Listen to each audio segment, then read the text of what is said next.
आज हम जिस टॉपिक पे बात करने वाले हैं यूनिट्स एंड मेजरमेंट है। तो ये काफ़ी स्पेशल होने वाला है, तो इस वीडियो में आप बने रहिए। कम समय का वीडियो है, सो चलते हैं without wasting any time. Units actually है क्या? देखिए, यूनिट्स के बिना कोई भी मेजरमेंट वैलिड नहीं है। No measurement is valid without unit.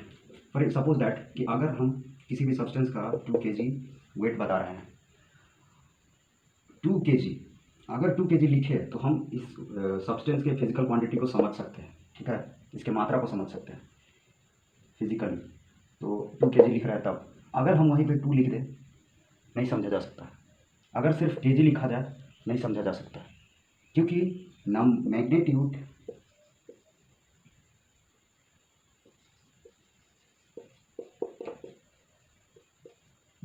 और यूनिट्स का एक साथ होना बहुत ज़रूरी है, ठीक है।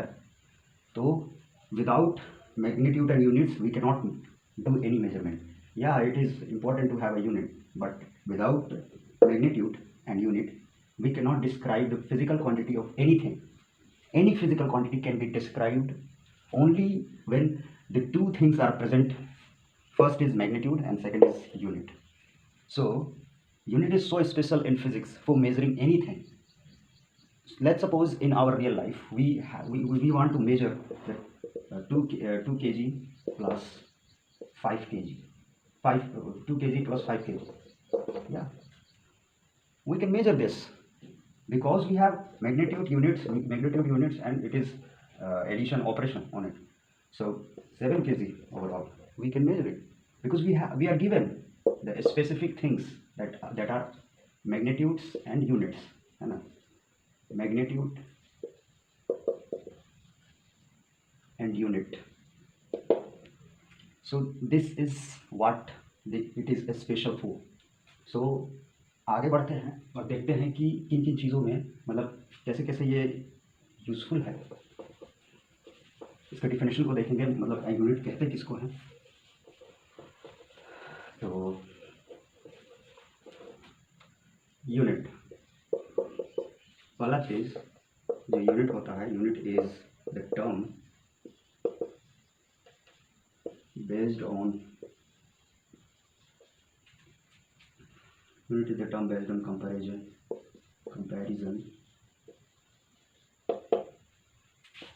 and measurement.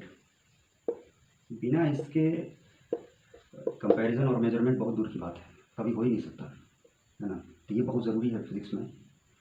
That is arbitrarily chosen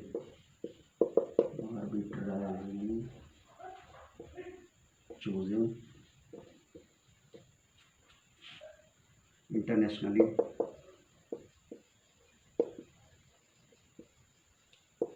accepted standard reference.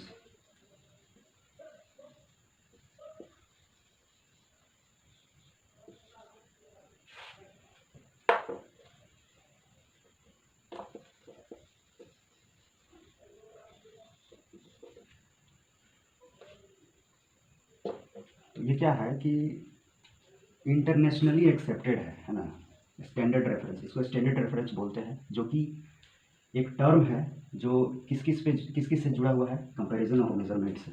अगर कंपैरिजन और मेजरमेंट हो रहा है इसका मतलब यूनिट्स वहाँ पे है, डेफिनेटली यूनिट्स वहाँ पे होगा, because without unit we have actually seen earlier, without unit we can not you can not measure anything, whatever it is, 2 kg or 3 kg or 4 kg or 7 meter, 15 meters, 20 kilometer per hour, anything, velocity, acceleration, force, any physical quantity cannot be measured when you don't have units. Okay, force, velocity, ये सब क्या है? ये सब unit based value है। Actually ये derived units हैं, तो इसको हम पढ़ेंगे अभी कुछ देर बाद। तो ये क्या है, एक तरह से unit based value for quantity है, फिजिकल क्वांटिटी। इसके भी फॉर्मूले होते हैं, जिसके फॉर्मूले कैसे बने, just because of units. Unit है तो फॉर्मूले बने, यूनिट नहीं है तो फॉर्मूले भी नहीं है, यानी कि फिजिक्स भी नहीं है। सीधी सी बात कि अगर फिजिक्स एग्जिस्ट करता है यूनिट एग्जिस्ट करते हैं, अगर फिजिक्स एग्जिस्ट नहीं करेगा यूनिट्स भी नहीं करेंगे, क्योंकि हर एक फिजिकल क्वांटिटी को डिस्क्राइब करने के लिए यूनिट की बहुत ज़रूरत होती है। हर चीज़ में। अगर इस चैप्टर में अगर आपको महारत हासिल हो जाए, दुनिया के कोई भी ऐसा क्वेश्चन नहीं है कि आप सोल्व नहीं कर सकते। हाँ, वो अलग बात है कि आप टॉपिक पढ़ के समझ करके क्वेश्चन को ज़्यादा अच्छे ढंग से आगे भी जितने भी चैप्टर्स आएंगे, जितने भी टॉपिक्स आएंगे, उसको बना सकते हैं। लेकिन without understanding this basic concept you can not solve the question. So it is very important to learn this unit and measurement chapter first. So ये वीडियो का पहला पार्ट है जिसको हम इंट्रोडक्शन, ये इंट्रोडक्शन है, कुछ नहीं है, इंट्रोडक्शन इंट्रो पार्ट है, पार्ट 1, और इससे आगे भी आएगा। तो इस वीडियो में आप बने रहिए, इसी की वीडियो देखते रहिए। उसके लिए थैंक यू। चलते हैं आगे। यूनिट्स को दो भाग में बांटा गया। पहला यूनिट्स को पहला भाग है बेस यूनिट, है ना, पहला टाइप बेस यूनिट। दूसरा है आपका फंडामेंटल यूनिट, सॉरी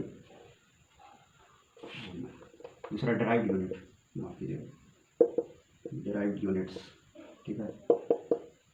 इसमें इसको फंडामेंटल यूनिट भी बोला जाता है क्योंकि ये फंडामेंटल होता है हर एक क्वांटिटी के लिए यूज़फुल होता है। जैसे कि इससे कंबाइन करके ये डिराइव्ड, इसी से डिराइव्ड यूनिट बनता है ना। तो देखते हैं। तो ये जो यूनिट का जो टाइप है वो दो तरह के टाइप होते हैं, derive base units and derived unit.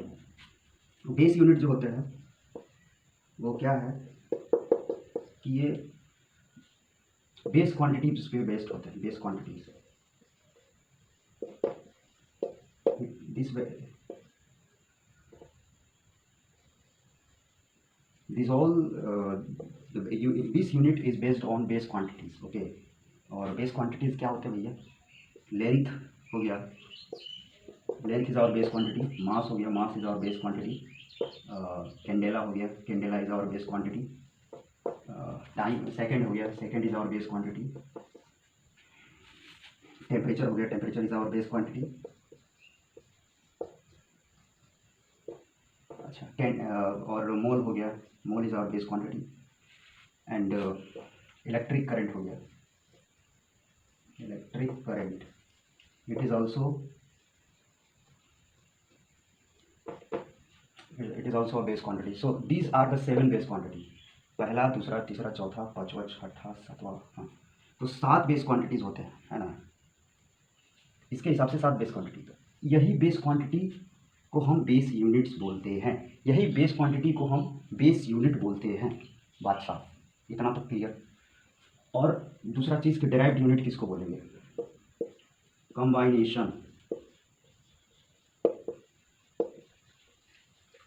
combination of base units। इसी के जस्ट अगर ये कंबाइन होकर के कंबाइंड फॉर्म में लिखा जा रहा है तो इसको डिराइव्ड यूनिट बोलते हैं। इसी को जब हम कंबाइंड फॉर्म में लिखे तो इसको डिराइव्ड यूनिट बोलेंगे। जैसे जैसे चलते जाएंगे वैसे वैसे थोड़ा थोड़ा आगे एक्सप्लेन करते जाएंगे। अगले वीडियो में हम एसआई यूनिट्स के बारे में जानेंगे, ठीक है। एसआई यूनिट कैसे एक्सेप्ट किया गया, कौन था उसके पीछे एक्सेप्ट करने वाला, पहले क्या क्या यूनिट्स चलते थे, ये सभी चीज़ों के बारे में हम जानेंगे। हिस्ट्री ऑफ एसआई यूनिट अगले वीडियो में, हिस्ट्री ऑफ एसआई यूनिट अगले वीडियो में, ठीक है। ये बहुत इंपॉर्टेंट टॉपिक है। और एसआई यूनिट बना कैसे, किस तरह से, और इसको यूज़ कैसे करते हैं, हम इस चीज़ के बारे में पूरी डिटेल में जानेंगे। अब ये पार्ट 2 में आएगा, ठीक है। तो वेट कीजिएगा, part 2 coming next. So thank you for watching this video. I'm Gaurav, and if you like this, just subscribe my channel and don't forget to hit the bell icon. I will be uploading this type of video, and yeah, if you like to watch, just watch it and give us blessing. Thank you.